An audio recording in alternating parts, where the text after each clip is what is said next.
Nous poserons ce soir à nos invités dans le débat, un débat auquel vous pouvez participer via les réseaux sociaux. Alors, après les sourires, après les mains tendues, c'est l'heure de vérité pour le président iranien, l'heure de montrer qu'il ne bluffe pas. Les grandes puissances sont actuellement réunies à Genève pour examiner l'offre iranienne dans le dossier du nucléaire. Alors, jusqu'où est-il prêt à aller, le président iranien, pour rejoindre le concert des nations et sortir de son isolement diplomatique? Les États-Unis et l'Iran, les ennemis d'hier, peuvent-ils devenir les amis de demain? Eh bien, on en parle ce soir avec nos invités, avec vous, Ardavan Amir Aslani. Bonsoir. Bonsoir, vous madame. êtes avocat et essayiste franco-iranien, auteur de l'Iran, États-Unis, les amis de demain ou l'après Ahmadinejad, et c'est aux éditions Pierre-Guillaume Deroux. Avi Pazner, bonsoir. Merci d'être avec nous ce soir à Paris. Vous êtes ancien ambassadeur d'Israël en France et c'était entre 1995 et 1999. Pascal Boniface, bonsoir. Directeur de l'IRIS, l'Institut des relations internationales et stratégiques, auteur de l'année stratégique, édition 2014, analyse des enjeux internationaux, et c'est aux éditions Armand Collin. Avec nous, Bernard Ourcade, bonsoir. Vous êtes directeur de recherche au CNRS, directeur du site irancarto.cnrs.fr. Si vous voulez avoir toutes les cartes sur l'Iran, c'est un site de recherche sur l'Iran. Auteur par ailleurs de géopolitique de l'Iran aux éditions Armand Collin. Alors avant de commencer ce débat, on va tout de suite écouter le vice-ministre iranien des Affaires étrangères. C'était ce mardi à Genève. Nous sommes très sérieux. Nous ne sommes pas ici de manière symbolique ou pour perdre notre temps. Nous voulons des négociations ciblées entre l'Iran et les pays occidentaux. Nous croyons que le plan que nous avons présenté aujourd'hui peut atteindre cet objectif. Ardavan Amir Aslani, est-ce que vous le croyez sincère, le président iranien, dans ce dossier du nucléaire? Si vous voulez, je pense que sa sincérité, seul lui et Dieu peuvent l'apprécier. Je crois qu'il faut le juger à ses actes. Vous avez là, en la personne de Rouhani, quelqu'un qui personnifie une véritable rupture avec le passé. On est passé, vous le savez, d'un président négationniste, d'un président qui de manière quotidienne appelait à la disparition d'un autre État souverain, à un président aujourd'hui qui appelle de ses voeux une entente avec l'Occident pour mettre un terme à la question nucléaire, qui a reconnu la Shoah, qui tend la main de la fraternité à tout le monde. Donc je crois que s'il s'agit de le juger à ses actes, il a fait ses preuves. D'un autre côté... Il a fait ses preuves, mais c'est aussi un homme du sérail. Bien entendu, d'ailleurs, heureusement que c'est un homme du sérail, parce que c'est une garantie, si vous voulez, pour que le changement puisse avoir lieu dans le pays. Si ce n'était pas un homme du sérail suffisamment, on aurait connu le même résultat qu'on a connu sous la présidence d'un ancien président iranien, Khatami, qui était un modéré, un réformateur, mais n'étant pas réellement un homme du sérail, il n'a rien pu faire. Lui, c'est un homme de l'intérieur, un homme de pouvoir, un homme qui a servi la République islamique, donc il dispose de toute la loyauté nécessaire pour amener l'Iran sur le changement. Toutes les initiatives qu'il a démontrées, tout ce qu'il a fait à date de ce jour, tend vers un changement par rapport au passé. Pas plus tard que ce matin, il a appelé à plus de liberté, si vous voulez, dans les universités iraniennes. La libération des prisonniers politiques, une plus grande liberté de la presse. Toutes les démarches tendent, si vous voulez, vers la normalisation des relations entre l'Iran et l'étranger. Dans son même discours, si vous voulez, à l'Assemblée générale des Nations Unies, il a même, par dichotomie radicale avec le passé, s'est abstenu même de prononcer ne serait-ce que le nom d'Israël. Nous sommes face à quelqu'un qui va incontestablement faire tout ce qui est dans son pouvoir pour amener l'Iran vers la normalisation. Avi Pazner, est-ce que vous êtes aussi optimiste que peut l'être Ardavan Amir Aslani? Est-ce que vous le croyez sincère, vous, ce nouveau président iranien? Il devra faire ses preuves. Son histoire dément cette sincérité. C'est lui qui, en 2003 et 2004, négociait avec les puissances occidentales, négociait l'arrêt des essais nucléaires, enfin de l'effort nucléaire iranien. Et sous le couvert de ces négociations, il y a eu un grand effort et l'Iran a fait un bond en avant. Et d'ailleurs, il s'en est vanté dans un livre autobiographique où il a écrit exactement « J'ai pu endormir les puissances occidentales et nous avons pu continuer notre programme nucléaire ». Ça, c'est l'histoire. Alors aujourd'hui arrive ce nouveau président avec un sourire charmant qui fait vraiment contraste à ce que nous avons vu pendant 8 ans avec Ahmadinejad. Mais nous ne savons pas s'il est vraiment sincère. Nous avons de grands doutes s'il est sincère ou pas. Et je crois qu'il faut nous garder de faire maintenant des gestes envers l'Iran avant d'avoir des preuves concrètes que l'Iran est prêt à abandonner son programme nucléaire. Parce que ce programme nucléaire, comme nous le voyons, comme il se dessine actuellement, c'est un programme qui veut acquérir en fin de compte l'arme atomique. Et nous pensons qu'un Iran nucléaire serait un danger non seulement pour Israël, mais pour toute la région. Pascal Boniface, ils ont raison d'avoir des doutes, les Israéliens, sur la sincérité d'Hassan Rouhani? Les doutes, ils seront levés par la pratique. Effectivement, pour l'instant, il y a quand même des gestes concrets aussi bien sur le plan intérieur par rapport à la libération de prisonniers que dans le discours. Effectivement, c'est une chose que de reconnaître l'Holocauste que d'appeler à la destruction d'Israël. Alors on peut dire que ce ne sont que des discours. On peut peut-être faire une comparaison historique. Lorsque Gorbatchev est arrivé au pouvoir, on s'est posé la même question. Est-ce qu'on peut lui faire la confiance? Et le ministre allemand des Affaires étrangères à l'époque, Dietrich Genscher, avait dit « on ne va pas le prendre au mot, on va le prendre au fait ». Et donc, effectivement, on a regardé si Gorbatchev faisait concrètement des gestes d'ouverture.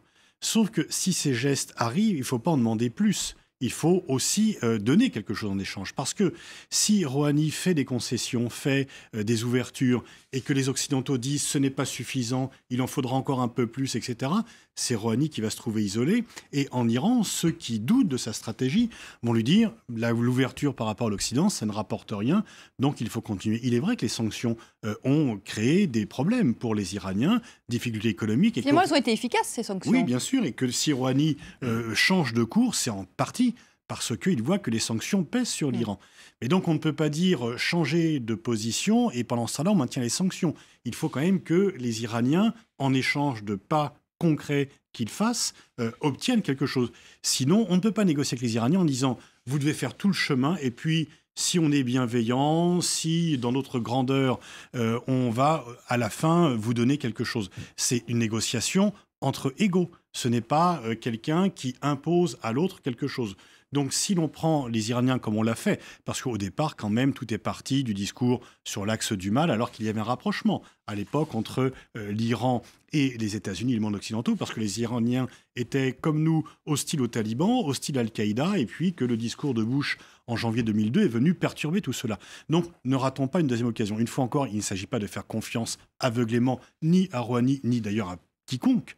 On ne peut jamais faire confiance aveuglément à personne, mais s'il y a des gestes concrets de la part des Iraniens, il ne faut pas faire comme s'ils n'avaient pas existé. Donnant. Bernard Ocade, un mot quand même sur les sanctions, parce que vous avez longtemps critiqué ces sanctions en disant qu'elles étaient finalement inefficaces et qu'elles ne pesaient ces sanctions que sur la population iranienne. Est-ce qu'aujourd'hui, avec un peu de recul et de voir aujourd'hui justement les grandes puissances à la table de négociation avec les Iraniens, est-ce que vous dites finalement ces sanctions ont quand même permis de revenir à la table des négociations, parce que comme le rappelait Pascal Boniface, c'est des sanctions qui ont pesé sur l'économie iranienne, dévaluation du rial de 80%, 30% d'inflation, etc. Tout à fait, les sanctions ont touché l'Iran, ont touché les Iraniens. Et si vous êtes le chef de l'État iranien, comme le guide Ali Khamenei, il tient compte du fait que la nation qu'il dirige s'est appauvrie, s'est marginalisée, et que la population en souffre. Mais c'est un facteur simplement. Mais il faut voir que les sanctions aussi ont affaibli l'Iran, mais ont renforcé le régime iranien, qui restait dur, qui a essayé de trouver des solutions, une économie de résistance, comme il disait. Et quand on attaque un gouvernement despotique ou dictatorial, il se bunkérise, se durcit, mais de façon assez intelligente. Et finalement, le fait d'être opposé au reste du monde, le monde entier contre l'Iran, a incité le gouvernement à trouver notre stratégie. Alors effectivement, les sanctions ont joué un rôle, bien évidemment, mais qui permettant finalement à Khamenei, au guide de la République islamique, d'imposer un consensus national et de devenir le patron de tout le monde. Comme Pascal Boniface le disait, il est le patron, il y a un consensus intérieur. Et tout le monde est d'accord avec lui. Et c'est lui qui mène la manœuvre. Il n'a plus d'opposants. Ce n'est pas comme à l'époque de Khatami, comme disait Maître Aslani, qui est opposé à Khamenei. Autrement dit, il y a un consensus. Et c'est le guide qui est le patron de cela. Autrement dit, l'intelligence de la République islamique est qu'ils sont arrivés à une certaine maturité aujourd'hui et arrivent à Genève ce matin en position de force, en quelque sorte. Il y a des problèmes, mais l'Occident aussi a des problèmes. Et dans l'Iran, finalement, les sanctions ont été un élément dans le rapport de force, mais peut-être pas l'essentiel. Et aujourd'hui, ce qui est le plus important, c'est que M. Rouhani apparaît, non pas quelqu'un de sympathique, c'est quelqu'un de l'appareil, un apparatchik, mais qui connaît tous les rouages du système. Il est capable, avec le guide, parce qu'il est proche du guide, de mener une politique. Et donc, pour la première fois depuis 20 ans, il y a en Iran quelqu'un qui, grâce peut-être aux sanctions, d'une certaine façon, c'est la contre-production des sanctions, fait qu'il y a un gouvernement solide face aux puissances occidentales. Et ça, ce n'est pas forcément un effet négatif des sanctions, c'est un effet positif pour l'Iran. Alors cette question, peut-être Pascal Boniface pouvait peut-être y répondre. Le guide suprême partage-t-il la même ambition que Hassan Rouhani de quitter le nucléaire? Parce que finalement, c'est le guide suprême, quand même, Ali Khamenei, qui décide dans cette affaire. Hein. Voilà, les Iraniens ont un choix entre devenir une grande puissance ou redevenir une grande puissance régionale ou aller vers le nucléaire. Ils peuvent voir que leur volonté d'aller vers le nucléaire militaire, alors est-ce qu'elle était réelle ou supposée, mais en tous les cas, cette volonté perçue par les Occidentaux d'aller vers le nucléaire militaire devenait contre-productive parce que non seulement il y avait les sanctions, il y avait des menaces, etc., et qu'elle les isolait complètement. Et là, il y a aussi une opportunité parce qu'en face, il y a Barack Obama qui se montre ouvert. Et que si les Iraniens bougent, c'est aussi qu'ils espèrent obtenir quelque chose en échange de ce mouvement, que ce ne soit pas un geste unilatéral. Et donc, effectivement, si l'Iran se dirigeait vers un programme nucléaire militaire, c'était non pas pour attaquer les pays voisins, mais pour sanctuariser le régime et sanctuariser le pays. S'ils peuvent obtenir cela par d'autres moyens, et s'ils voient qu'il y a plus d'avantages à abandonner le nucléaire militaire et avoir la fin des sanctions économiques, pouvoir de nouveau commercer, restaurer l'économie, devenir ou redevenir une grande puissance régionale qu'ils ne sont plus tout à fait aujourd'hui, eh bien, le nucléaire militaire deviendra plus un inconvénient qu'un avantage. Vous êtes d'accord avec ça, Avi Pazner? Pas du tout. Je crois que l'Iran essaye, encore en ce moment même où nous parlons, essaye d'arriver au nucléaire militaire. Je crois qu'ils n'ont pas abandonné pendant une minute cet effort qui dure depuis longtemps, déjà depuis le Shah. Ça a commencé il y a longtemps. Ça a été abandonné à certaines époques, mais depuis 2004-2005, ça a repris avec beaucoup d'énergie. Et j'ai l'impression qu'on essaie d'endormir ici le monde occidental. Okay? Et en parlant de sanctions, c'est le seul moyen qui a été appliqué et qui a eu un résultat. Pourquoi est-ce que Rouhani est là à l'ONU parlant ce discours charmeur? C'est parce qu'il veut faire lever les sanctions. Et ça serait la plus grande erreur de lever les sanctions avant d'avoir eu la preuve concrète que l'Iran a abandonné son programme nucléaire. Mais c'est ce que disait Pascal Boniface, il disait qu'il faut que ce soit du donnant-donnant, c'est-à-dire qu'on fasse un pas je crois que M. Boniface disait qu'il faut déjà lever les sanctions maintenant pour prouver sa bonne foi à l'Iran. Ah bon? Je n'ai pas dit ça. J'ai dit que si l'Iran fait des gestes d'ouverture, déjà significative, il faut qu'il y ait une sorte d'échelle, qu'on arrête ce cercle vicieux avec des menaces incessantes de frappe sur l'Iran et qu'on rentre dans un cercle vertueux où des concessions iraniennes soient suivies de concessions occidentales. On n'est pas dans un monde où on peut imposer à un pays nos volontés en disant « vous n'existez pas et vous devez faire absolument ce que nous voulons ». Il faut quand même traiter les autres puissances comme des puissances qui ont leur droit aussi à la souveraineté et qui ne sont pas des vassaux. Ardavan Amir Aslani, ce soir, ce qu'on voudrait savoir, c'est quelle est cette offre iranienne? On en a très très peu d'informations là-dessus. C'est quoi? Est-ce que vous pouvez nous expliquer ce que peuvent aujourd'hui proposer justement les Iraniens, jusqu'où ils sont prêts à aller? Aujourd'hui, la planète, dans les concessions. La planète, à part Israël. Il faut rappeler, si vous voulez, quand le président Rouhani a pris la parole à l'Assemblée générale, la seule délégation qui a quitté la salle, c'est la délégation israélienne. Et ce départ a été critiqué. Elle n'a pas quitté la salle, elle n'était pas présente, comme les Iraniens. Lors de la prise de parole. Présents. Quand notre à un ministre moment parle. où tous les autres pays étaient présents. Je vous rappelle, quand Ahmadinejad prenait la parole, toutes les délégations occidentales partaient. Donc il y a un changement. Aujourd'hui, les Iraniens, qu'est-ce qu'ils veulent? Ils disent ne pas vouloir la bombe. J'ai tendance à les croire. Pourquoi? Parce que la bombe iranienne signifie la bombe saoudienne. Et ça fait davantage peur aux Iraniens que le fait d'avoir une bombe eux-mêmes.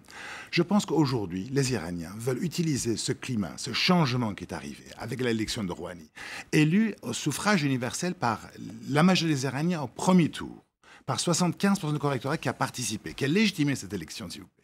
Ils veulent tout simplement aboutir à un accord où, en fait, ils n'abandonnent pas le nucléaire en tant que tel. Le droit au nucléaire civil est reconnu par le traité international du TNP. Ça a été reconnu, si vous voulez, par le président Obama lors de son discours à l'ONU, et lors du compte-rendu qu'il a donné à l'issue de sa conversation téléphonique avec Rouhani.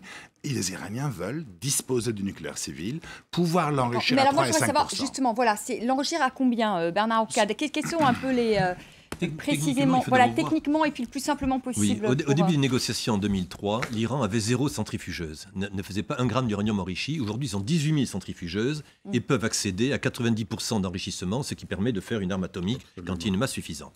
L'Iran aujourd'hui dispose de la capacité technologique, quel que soit son gouvernement, et même si on détruit les capacités actuelles, l'Iran, l'État iranien, a la capacité de faire une arme atomique le jour où il le voudrait, en X mois.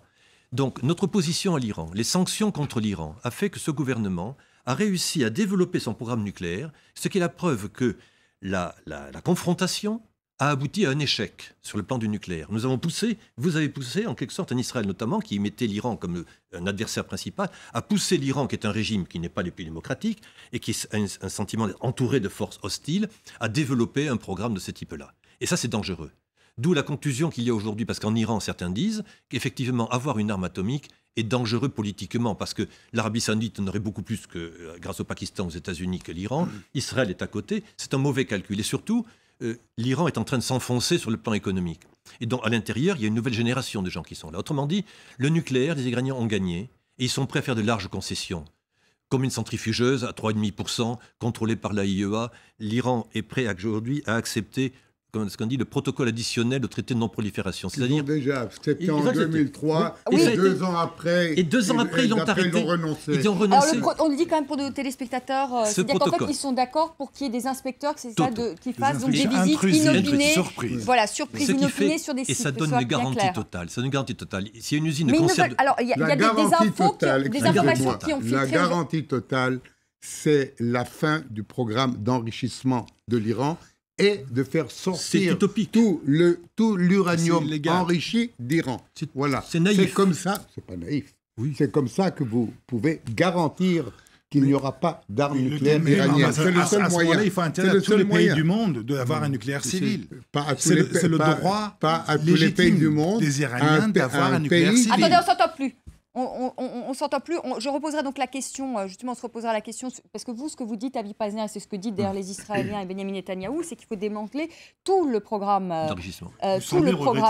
nucléaire. Alors non, justement, je vous poserai la question dans la seconde partie de notre débat. On se retrouve dans un instant, puis on se demandera également s'il peut y avoir un rapprochement entre les États-Unis et l'Iran, si les ennemis d'hier peuvent devenir les amis de demain. Tout de suite.